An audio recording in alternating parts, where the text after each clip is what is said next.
Bad Brad Berkwitt Show is all about moving humanity forward and fighting for democracy. And remember, folks, every act of kindness is a little love we leave behind. My guest today is an American actor, comedian, writer, television host, political commentator, and he's also the author of the fantastic book I just completed, Separation of Church and Hate, A Sane Person's Guide to Taking Back the Bible from Fundamentalists, Fascists, and Flock-Fleecing Frauds. Here's the cover. And we're going to be talking about a lot. You see, I got all the earmarks over here. I'm old school. So without further ado, ladies and gentlemen, please welcome to my show, the one and only John Fugelsang.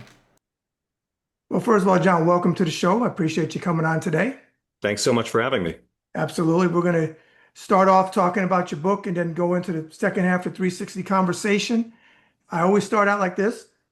If I have anything wrong in my notes, because we know the internet is not always correct, please feel free to say, hey, Brad is actually this. I'm not offended by that because I want you to shine today. And the military in me wants it to be as factually correct as it can be, because in these days and times, things we know facts are a rare thing. Okay. Thank you. So we're going to start out. I didn't open already, so we're going to start talking about your. I mean, if it's book. something wrong about me, but I like it, I'm going to keep my mouth shut. Is that all right? If there's any positive propaganda that makes me look better, I'm just going to let it go, if that's okay. I love it. I love it. Go for it. Thank you. Like I said, we're going to talk about your book. Okay. All right.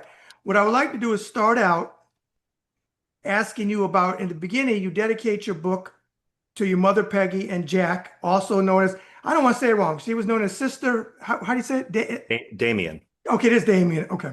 And Brother Boniface, is that how you say it? Yes. Okay. It looks like your dad passed away in 2010 and your mom in about August of 2016, shortly before the election? Yes, sir. Okay. With that said, my question is this. If they were alive today, having a religious background and seeing the last decade of the bastardization, monetization, and weaponization of religion, especially under Trump, what do you think they would say? Well, I think they'd say it's been going on for a lot longer than the last decade, to be honest with you. And I kind of put this current form, which I consider to be the post-segregation period of Christian nationalism, beginning in the late 70s, early 80s, when the segregationists pivoted from that and were lost in the wilderness after Nixon, to latching on to criminalizing abortion as their main political gimmick in the Reagan administration. For two generations, we've seen Christians raised to vote against everything Jesus ever talked about, all to criminalize abortion, which Jesus never talked about. And so I go through a lot of cycles. You know, the night Trump was elected, I said to myself, I'm glad my parents aren't alive to see this. But seeing how it's brought out the best in so many people in the first term, now during COVID, seeing the kind of resistance, seeing how many people have been inspired and have learned to see through all this, seeing how many people, including a lot of conservative brothers and sisters, have said, no, this is too much racism, too much lying. Seeing how, in spite of all of this, he's never cracked 50% in a presidential election. He's never had a mandate. And the majority of Americans who showed up to vote voted against him 3 times.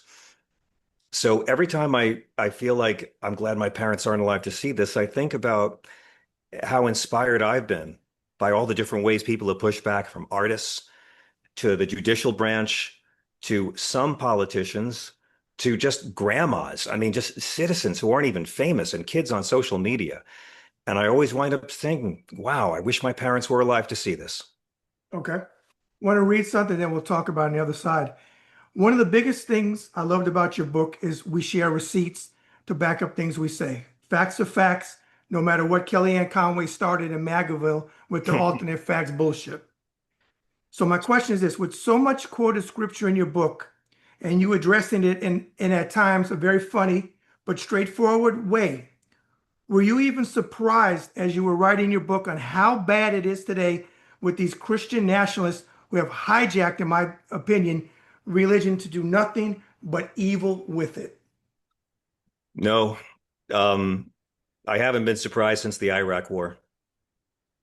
I haven't been surprised since we had our tax dollars go to kill almost a million human beings for a lie that took 4,486 troops there and even more from neglect once they returned. And when it was proven to be a lie, folks just went ahead and reelected him. And that's what we saw in 2024.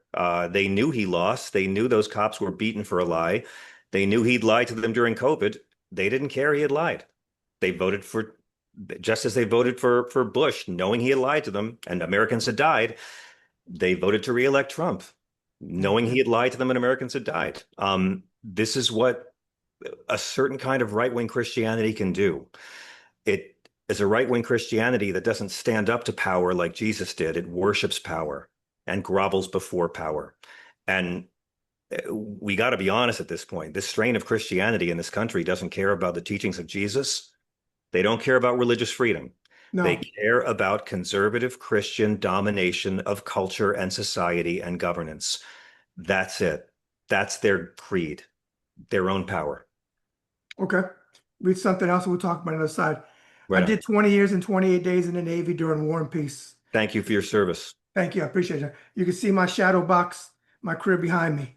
Yes, With the sir. recent murder of that racist, misogynistic, homophobic, lying, fake Christian grifter who made millions off of his hateful TPUSA, Charlie Kirk, that now our country is flying a flag at half mast in his remembrance, which shows just how fucked up a huge part of our country is. I want to ask you this question, John.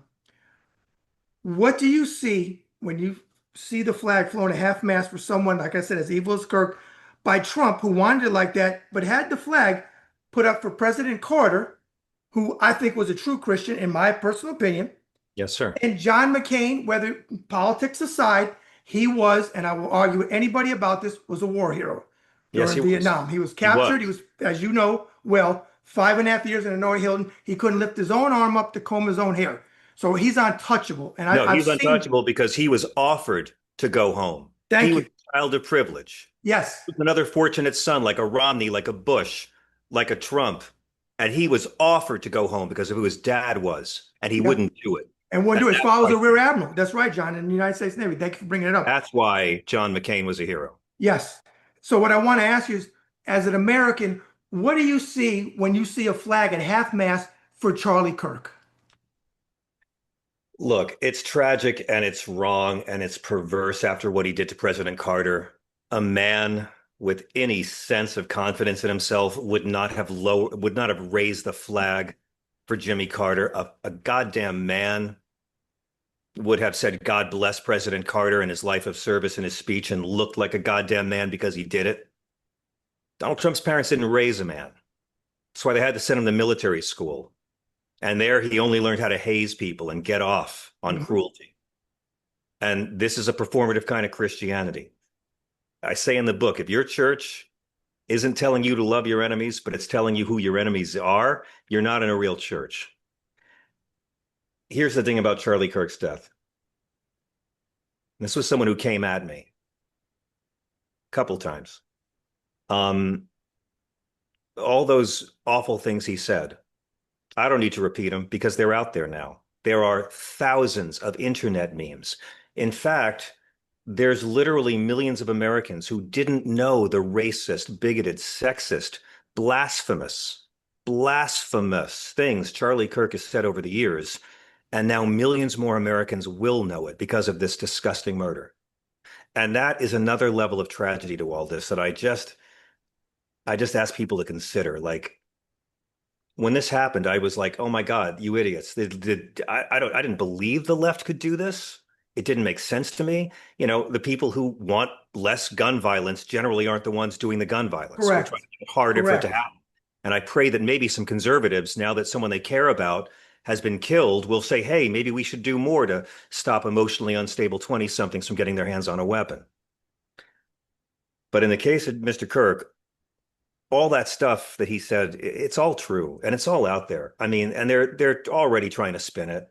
They're saying, oh well, he had gay friends. Well, so he had gay friends. He still said Leviticus was God's perfect law, not Jesus, not the new covenant, Leviticus, which Charlie Kirk didn't follow, which no Christians follow, which no one believes in. Leviticus is for Christians who never read it but want to take a book, one line from a book they don't follow and weaponize it to hurt a minority Jesus commands them to love. That's what Leviticus is for these people. All of it's true, right? But the deal is this. He's never going to have a chance to grow beyond that. And those memes of all of his actual words, they're not going to become less popular. They're going to spread more. And Charlie Kirk's legacy will be synonymous with his bigotry. And the tragedy is that he's never going to get to lose a lot of arguments. He's never going to get to watch Trumpism fail.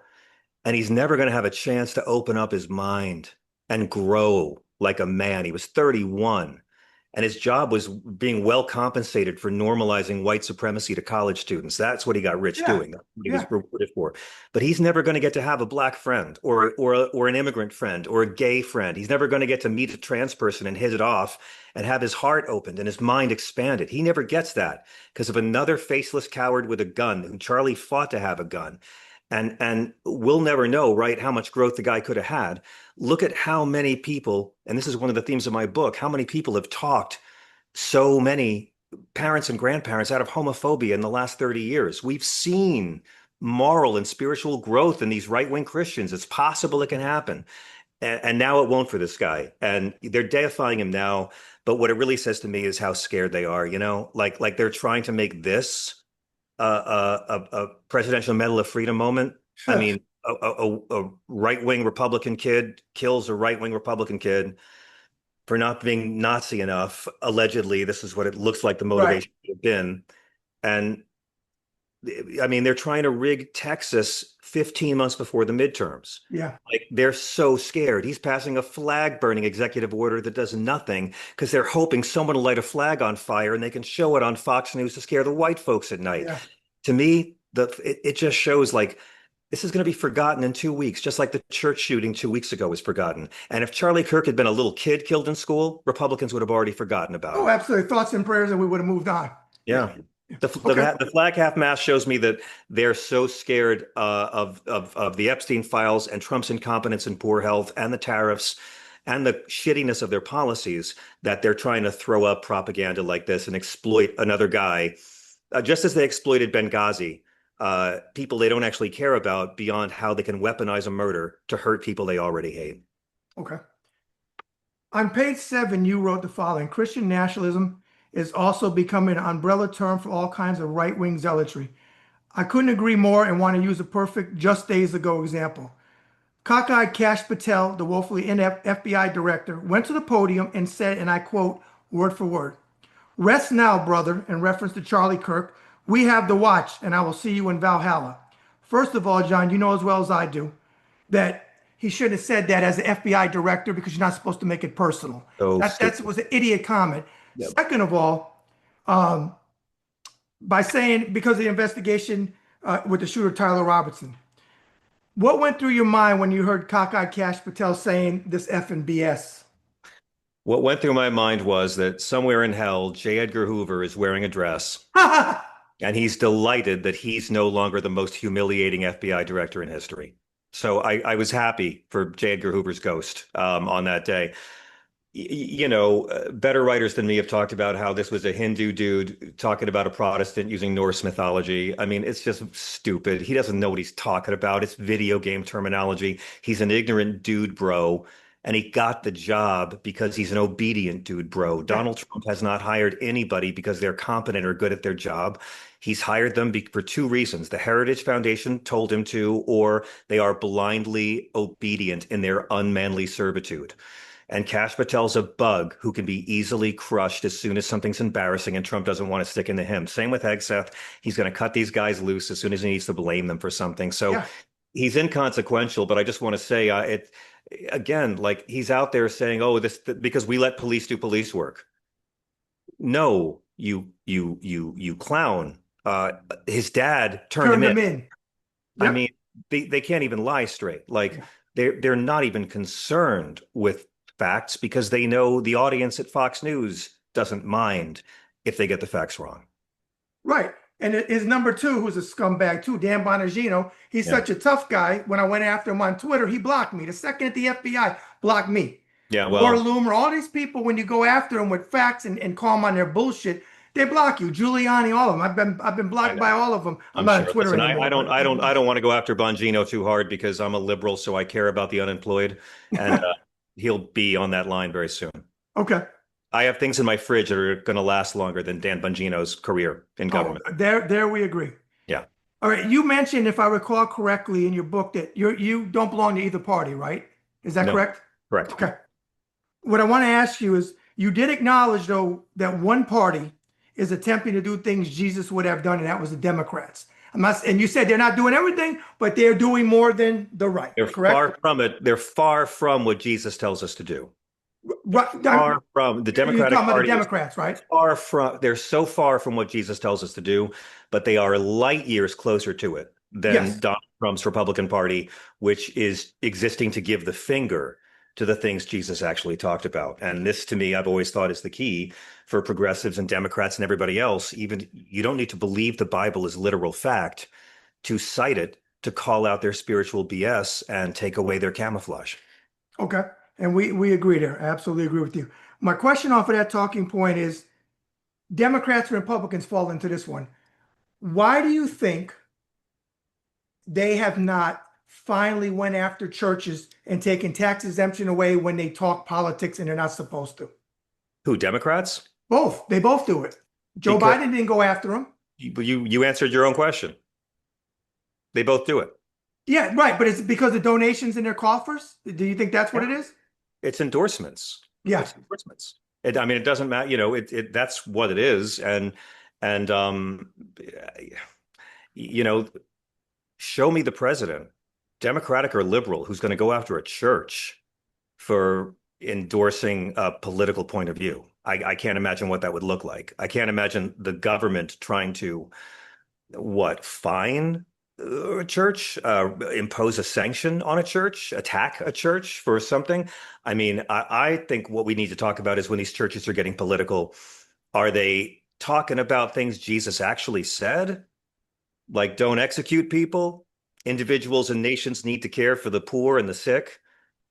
We have to welcome the stranger. God commands it. Are they talking about how Jesus says to pay your taxes, and that are they talking about how we're supposed to be kind to people in prison, and that Jesus tells us to pray in private, not trust people who pray in public to be seen? Like, if they're actually talking about the stuff Christ talked about, well, then it's relevant.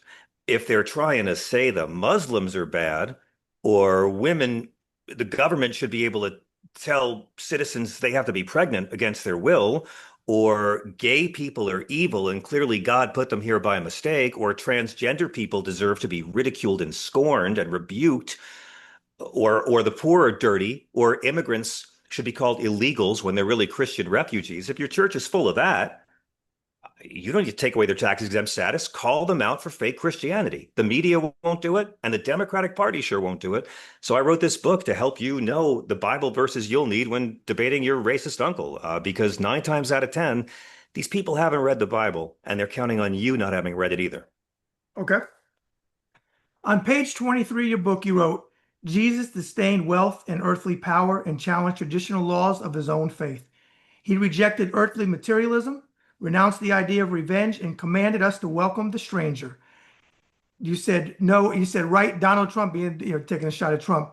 You summed up Trump to me perfectly in the shit house. My question to you, off of what you wrote, is: did you think in the 8 months that he's almost been in the shit house, as I call it, would be this bad, this quick, straight out the gate? Yes.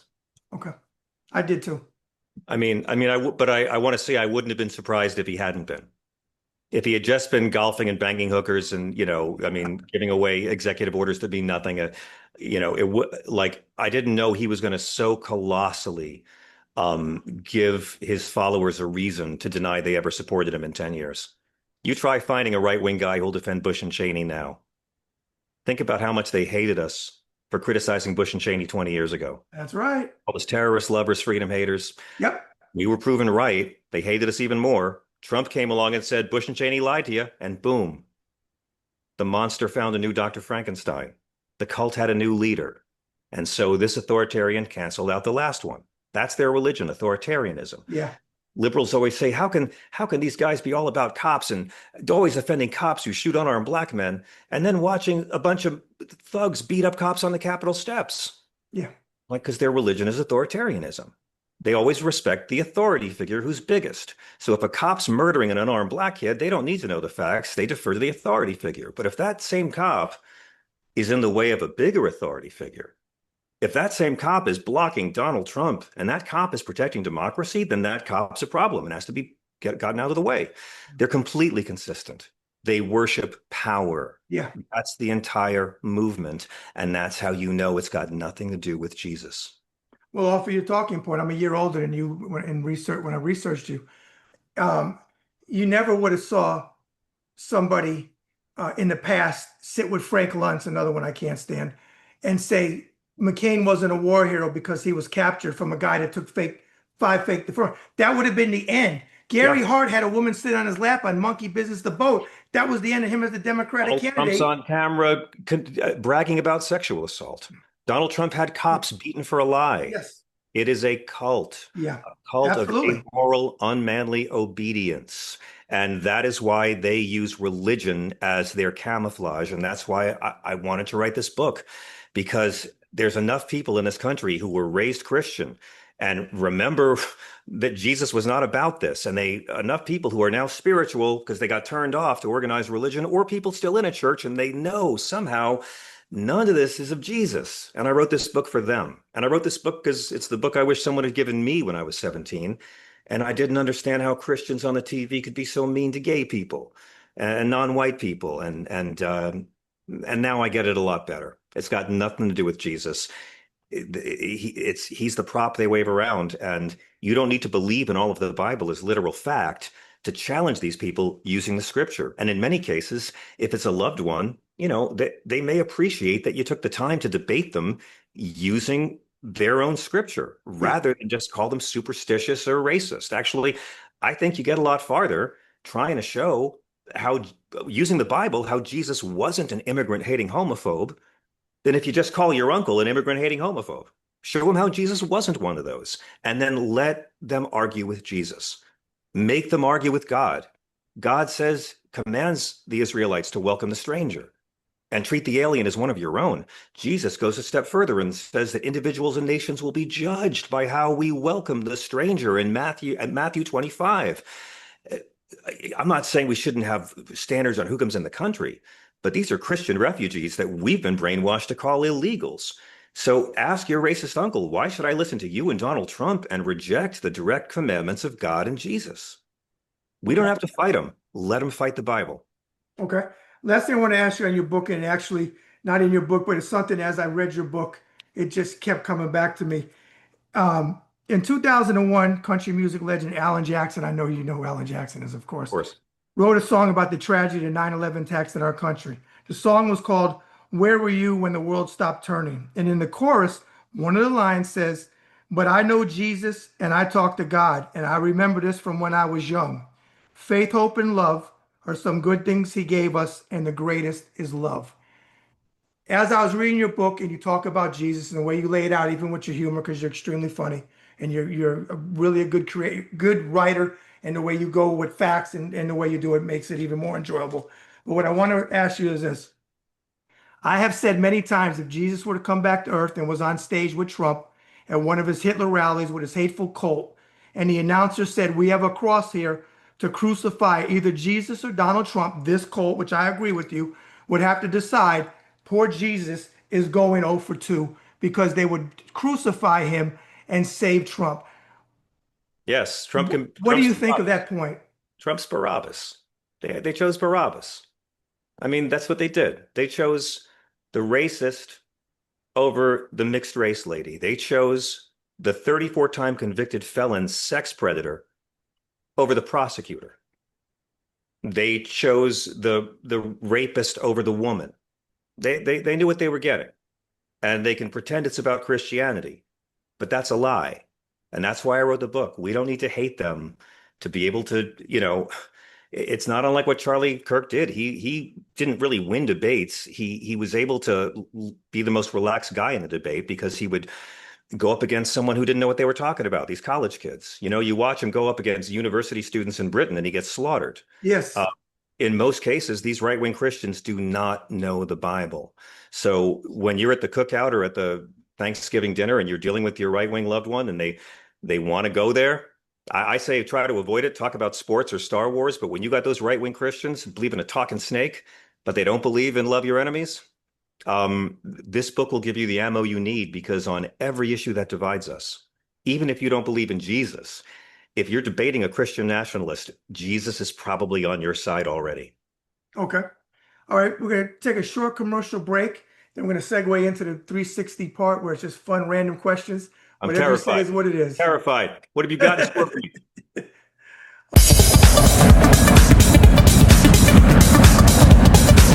Hey folks, this is Bad Brad Berkwitt, the host of the Bad Brad Berkwitt Show on the Ringside Report web TV channel. And I want to talk to you about sponsorship. If you're interested in being a sponsor on the Bad Brad Berkwitt Show that features network guests and entertainers and people from all walks of life in business and other areas, reach out to me at Ringside Report 2014 at gmail.com. Again, that's Ringside Report 2014 at gmail.com. I'm finally in a position that I'm ready to take on sponsors. So, hey, reach out to me and let's get you on board.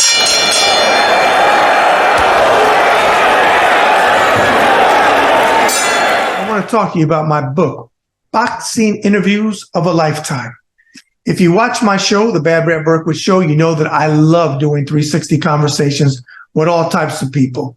Well, I made my bones in boxing over a quarter of a century ago, interviewing world champion boxers, people in the sport, and entertainers that love the sport of boxing, which led to my induction into the Florida Boxing Hall of Fame in June of 2021. And that's the ring that you see me wear all the time on my show.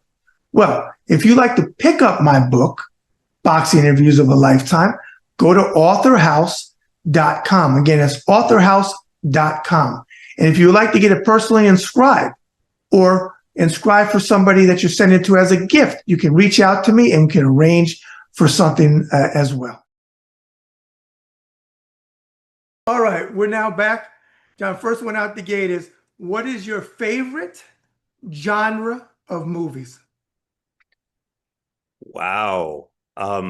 I always say I don't have one because I just like great films. I like rom-coms and documentaries and foreign films and mysteries and film noir and silent movies. A favorite genre. I'll just say Marx Brothers films. How's that? Love Marx Bros. Okay. What is a movie that you could put in on DVD, play it over and over, and never gets old, even if you know every line? Wings of Desire by Wim Wenders. That's my favorite movie. It's about angels in Berlin. Peter Falk is in it. It's in German, French, and English. It was remade in America with Nicolas Cage a few years ago. Okay. Do you have, or on your playlist, the top artist, musical artist, favorite? Yes. Who is it? I got to pick one. Yeah. Going to make me choose Bob Dylan or the Beatles? I mean, it's really unfair. I'll say Bob Dylan just because more people would say the Beatles. So I'll say Bob Dylan, who I just saw live for the 63rd time a couple weeks ago. So, okay. Yeah. What is a book from your childhood that still resonates with you today? I think I might know the answer to this one, but go ahead. The New Testament. Yeah, that's what I was going to say. Yeah. Okay. And the Old Testament too, even the whole Bible, even more than ever. I appreciate it more now than when I was a kid, because as I write a lot in the book, especially the chapter on feminism, they teach us a lot of these stories before we're old enough to appreciate what's going on. They teach us Bible stories before we understand that women were property, that women weren't allowed to get an education or to have a job. They teach us these stories before we understand that the Hebrews were living under Roman occupation. in first century Holy Land and what military occupation meant. They teach us Noah's Ark, and Adam and Eve and the cross, but they don't teach us about the world. So I'll say the Bible. It's a book that I've come to appreciate more and more as I've gotten older and written about it. Okay. Off the top of your head, one of your favorite childhood memories. Um, it's in the book. My dad woke me up late one night. I thought he was going to let me watch Battlestar Galactica, but he wanted me to come watch the late news to see Jimmy Carter sign the Camp David peace accord between Israel and Egypt. I had no idea what I was watching, but I could tell from my father's face that this meant a lot to him. He thought that an American bringing peace in the Middle East was everything that Christianity and America should be. And you also alluded to in your book that how they killed King for peace and where Sadat, Yeah. I think Yitzhak Rabin, I think you Zach said. Rabin, Yeah, a more right-wing Muslim killed Sadat for making peace with Israel, and a yeah, more right-wing Israeli killed Rabin for trying to make peace with Palestine. yeah, Always the right-wing ones. It's yeah, always fundamentalists. You don't hear about the liberal Christians, Jews, or Muslims hurting anybody ever. They're right. too busy following their holy books. It's the right-wing fundamentalists of all religions that are obsessed with control and power, and that's why all this violence and oppression of women and homophobia happens. I agree. What is the first job on the books or off the books you ever had? I was in a regional theater production of A Christmas Carol when I was 11 years old, and I got paid $3 a performance. And I felt like the Mac. I made almost $100 at the end of the run, and it was the most exciting money I ever earned. Wait a second, did you say you felt like the Mac? Yes, I felt like the You talk Mac. about Max Julian from the movie The Mac? Yeah, yeah. I made like $100 when I was 11 doing theater runs. So that was. Okay, favorite vacation destination.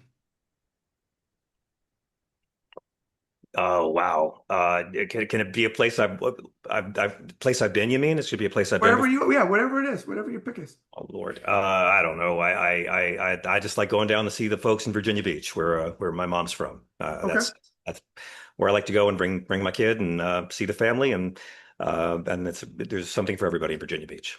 gotcha. If you could meet anyone in history, dead or alive, who would you like to meet and what would you like to talk to them about? Oh, probably Jesus, just to get his exact words on a few things. But I don't speak Aramaic or Hebrew, so it would be a very awkward meeting. I don't know how we do it. I assume he could understand me because he's Jesus. But uh, yeah. Okay, John. With everything we discussed today, John, in a few thoughts, how would you sum yourself up as a human being? Oh wow. I'd give myself a solid B, but I'm willing to do the extra credit and get the grade up. Okay. Um, yeah. All right. And final question. What is your message or hope as of this interview today for humanity? Well, I wrote this book, and it's called Separation of Church and Hate, A Sane Person's Guide to Taking Back the Bible from Fundamentalist, Fascist, and Flock-Fleecing Frauds, because I was tired of seeing a movement that was founded in love and service to others and empathy hijacked for an agenda that has nothing to do with the stuff the homeless Jewish carpenter talked about. And I wrote it for everybody who's sick of seeing Christianity used as a cloaking device for meanness. That is not what real Christianity is. This nationalism, this MAGA Christianity, it is all a grotesque mutation. And they are trying to push their very narrow, very cruel version of Christianity into every level of our public life and our social life and our government and our schooling and our cultural life. And it's going to be very important to take away their camouflage and point out elegantly, without rage or violence, that they don't actually follow this book they're waving around so bombastically as a prop, and that they don't have any kind of divine backing, that God is not in fact on their side, and they are fighting against the teachings of Jesus. Let them lose all the spiritual armor and defend their policies on their own merits, because again, forcing poor women to give birth to children they can't afford is why the infant mortality rate has gone up 8% in Texas, and they just don't care. So this is a book about love, and it's a book about how what Christianity started out as, what it's turned into, and why it's still worth fighting for. Okay. If you were to give the viewers your social media platforms where they can find you. I'm on, my name's John Fugelsang, Fugelsang, and that's on Twitter and Blue Sky and Instagram. My SiriusXM show has a Facebook page. I'm on Threads and Substack. Please come to my Substack. I publish a lot of stuff there. At TikTok as well, I do a show called Tell Me Everything that's every night, prime time on SiriusXM Progress. If you don't have SiriusXM, you can hear us as a free podcast, the John Fugelsang podcast, the next day. And my book is in stores now. We're doing a big event at the 92nd Street Y in New York City on the 25th of September. That's going to be live streamed. So you can come to my site and learn all about that. And thank you so much for having me. Absolutely. I want to close out with a couple of thoughts and then give you the mic to completely close out. Thank First of you. all, again, thank you for coming on, John. I appreciate it. Thank you. You wrote a heck of a book, but more than just your book. I've been watching you for years. You use your voice to move humanity forward. You don't just talk. You do it. You get out there. As long as it's funny, as long as it's entertaining. I'm charging admission here. I'm not I'm not an activist. I'm just a comic. So I'm glad, as long as I can get the laugh at the end, it's all worth it. So if Kirk was pushing 47 hats on the table, which he had, and his wife, when she did her little horrible speech, she had 47 hats. What's your merch going to be besides for your book? My merch. I sell merch at my I have an online store at johnfugelsang.com, and I sell a poster and a magnet that just says that Jesus was a peaceful, radical, nonviolent revolutionary who hung around with lepers, hookers, and crooks, never spoke English, was not an American citizen, was anti-wealth, anti-death penalty, anti-public prayer, Matthew 6:5, but never anti-gay, never mentioned abortion, never called poor people lazy, never fought for tax cuts for the wealthiest Nazarenes, never said torture's okay sometimes, never asked a leper for a copay, and was a long-haired, brown-skinned, that's in the book, homeless, community organizing, Middle Eastern, unarmed, anti-slut shaming, authority questioning, Palestinian liberal Jew. But that's only if you believe what's actually in the Bible. I sell merch like that. It's catchy. You played him. I saw a clip when I was researching. You played Jesus in a short. I don't know how long it was. You played him too. Sort of, yeah. It's me dressed as Jesus, but I'm really me. It was laundry day, and that's all I had to wear. All right, John, anything else you want to close out with today, No, bro? thank you for having me, and thank you for your service, and thank you to your wonderful listeners and viewers. Really a pleasure. All right. On that note, take care. Peace.